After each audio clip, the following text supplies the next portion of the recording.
Zaxiriddin Muhammad Bobur vatanimiz tarixidagi takrorlanmas siymolardan biridir. Aytishlaricha, Bobur juda bahodir sipoh, iqtidorli ilm ahli sirasidan bo'lgan. U nafaqat yirik adib, buyuk tarixchi, ulkan olim, balki mohir sarkarda va davlat arbobi edi. Bobur arab tilida she'r degan ma'noni anglatadi.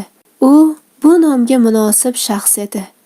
Shoh va shoir Zaxiriddin Muhammad Bobur 1483-yilda 14-fevralda Andijonda tug'ildi. Uning otasi Umarshayx Mirzo Farg'ona hukmdori edi. Onasi Qutlug' Nigor xonim Toshkent hokimi Yunusxonning qizi edi.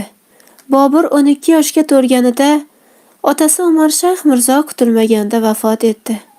Farg'ona hokimligi Boburning zimmasiga tushdi.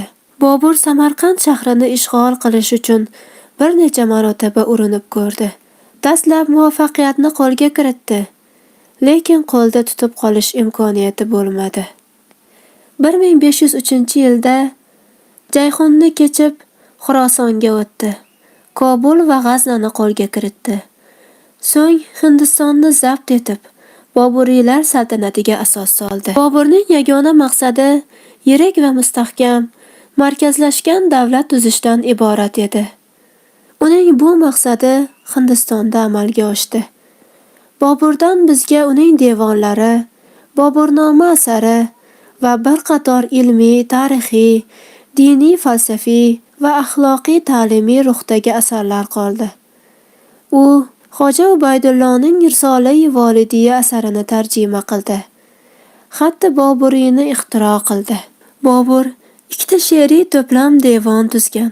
Bizgacha shulardan bittasi Hind devoni yetib kelgan. Hozirda bizda uning 400 dan ortiq she'ri bor. Shulardan 200 dan ortig'i ruboiylardir. Bobur ruboiylari har jihatdan to'kis, mukammal she'riy asarlardir.